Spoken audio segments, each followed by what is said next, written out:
Hello friends, வணக்கம். Welcome to Sargunas சமையல். இன்றைக்கி நம்ம சேனலில் பிள்ளையாருக்கு பிடித்த பிள்ளையார்பட்டி மோதகம் எப்படி செய்யுதுன்னு பார்க்கலாங்க. இது பார்த்திங்கன்னா நல்லா மெத்துன்னு பூ மாதிரி ரொம்ப நல்லா இருக்குங்க. இந்த பிள்ளையார் சதுர்த்திக்கு இந்த மாதிரி மோதகம் செய்து பாருங்கள், ரொம்பவே நல்லாயிருக்கும்.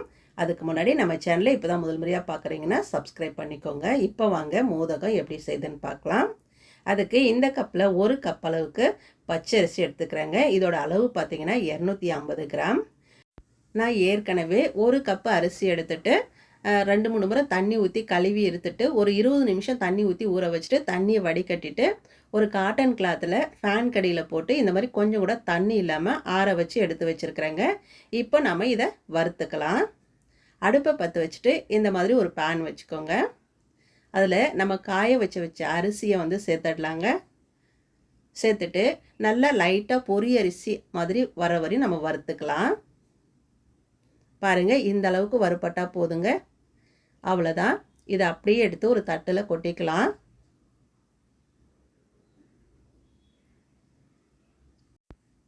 சேர்த்துட்டு அதே பேனில் 1/4 கப் அளவுக்கு சிறுபருப்பு எடுத்துக்கலாங்க. அதாவது பாசி பருப்பு. அடுப்பை குறைவான தீயில் வச்சுட்டு நல்லா வாசனை வர வரையும் வறுத்துக்கலாம்.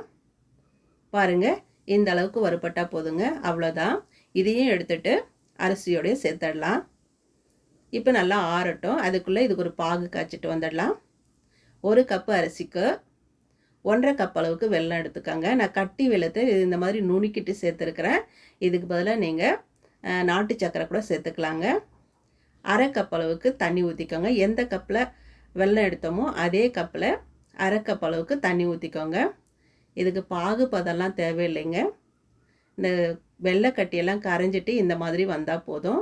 இப்போ அடுப்பு அணைச்சிட்டு இதை ஒரு பக்கம் வச்சிடுங்க. இப்போ நம்ம வறுத்து வச்ச பச்சரிசியும் சிறுபருப்பும் நல்லா ஆறிடுச்சுங்க. இதை மிக்ஸி ஜாரில் சேர்த்துட்டு ரவை மாதிரி பொடிச்சு எடுத்துகிட்டு வந்துடலாம்.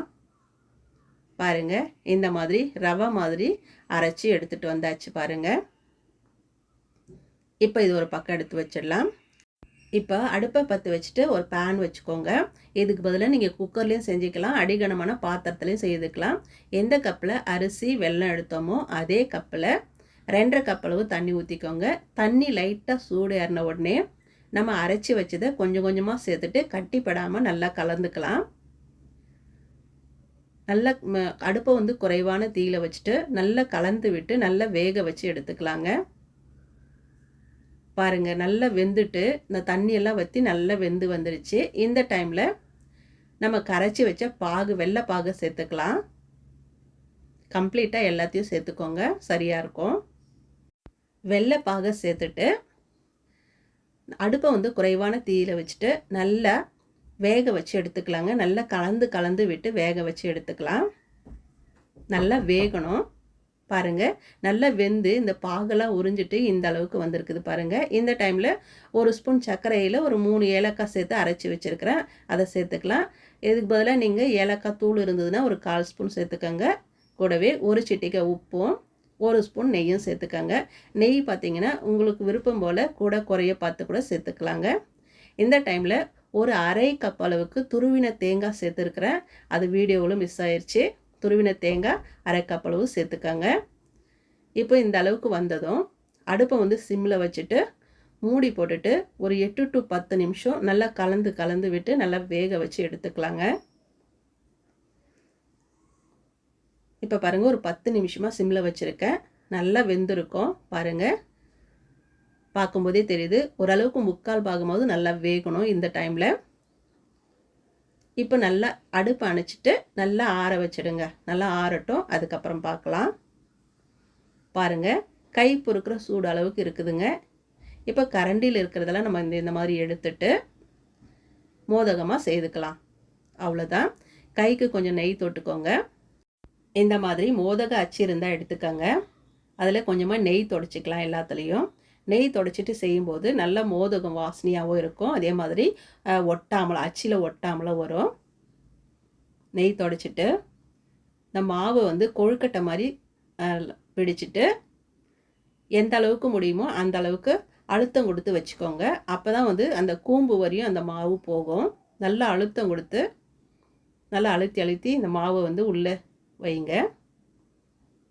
அந்த கூம்பு வரையும் இந்த மாவு போனால் தான் மோதகம் பார்க்குறதுக்கு ரொம்ப நல்லாயிருக்கும். பாருங்கள், இந்த மாதிரி நல்லா அழுத்தி அழுத்தி வைக்கணுங்க. மீதி இருக்கிற மாவை எடுத்துட்டு அப்படியே பாருங்கள், ஓப்பன் பண்ணி காமிக்கிறேன். மாவை வந்து நல்ல அழுத்தம் கொடுத்து வச்சாதான் இந்த மாதிரி நல்லா போருங்க. பாருங்கள், பார்க்கும்போதே அவ்வளோ அருமையாக இருக்குது பாருங்கள். இப்போ இது ஒரு தட்டில் வச்சிடுங்க. அடுத்ததாக வந்து இன்னும் கொஞ்சம் மாவு எடுத்து நம்ம உருண்டையாக பிடிச்சி கூட வேக வச்சுக்கலாங்க. உங்கள் விருப்பம்தான், எந்த சைஸில் வேணுமோ எந்த டிசைனில் வேணுமோ அந்த மாதிரி நீங்கள் பண்ணிக்கலாங்க. இந்த மாதிரியும் செய்துக்கலாம். இதையும் ஒரு தட்டில் எடுத்து வச்சுருங்க. அடுத்ததாக நம்ம கையிலே வந்து மோதகம் மாதிரி செய்யலாங்க. நல்லா மாவு எடுத்து நல்லா இந்த மாதிரி நைஸாக உருண்டையாக உருட்டிக்கோங்க. இந்த மாதிரி நல்லா நைஸாக உருட்டிட்டு நம்ம பிள்ளையார் பிடிப்போம் இல்லையா, அந்த மாதிரி கூட செய்துக்கலாங்க. பாருங்கள், இந்த மாதிரி பிள்ளையார் மாதிரி கூட செய்துக்கலாங்க. இதுவும் ஒரு மோதகம் மாதிரி எவ்வளோ அழகாக இருக்குது பாருங்கள். உங்கள் விருப்பம் போல் உங்களுக்கு பிடிச்ச மாதிரி செய்து வச்சுக்கலாங்க. எல்லாத்தையும் இதே மாதிரி செய்து வச்சுக்கோங்க. இட்லி பாத்திரத்தில் தண்ணி ஊற்றிட்டு நல்லா கொதித்த பிறகு இந்த மாதிரி ஒரு தட்டில் வாழை இலை போட்டுட்டு வச்சிங்கன்னா நல்லா வாசனையாக இருக்கும். வாழை இலை வச்சு வேக வைக்கும்போது எல்லாத்தையும் இந்த மாதிரி எடுத்து வச்சுக்கோங்க. தண்ணி நல்லா கொதித்த பிறகு தான் வைக்கணும். எல்லாத்தையும் வச்சுட்டு மூடி போட்டுட்டு ஒரு 10 நிமிஷத்துக்கு மீடியம் ஃப்ளேமில் வச்சுட்டு நல்லா வேக வச்சுக்கோங்க. ஒரு 10 to 15 நிமிஷம் கூட வேக வச்சுக்கலாங்க. பாருங்கள், ஒரு 15 நிமிஷம் கழித்து பார்க்குறேன்.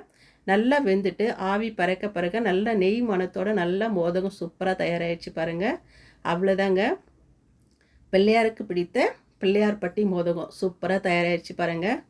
பூ மாதிரி பாருங்கள், பஞ்சு மாதிரி பூ மாதிரி எவ்வளோ சாஃப்டாக இருக்குது பாருங்கள்.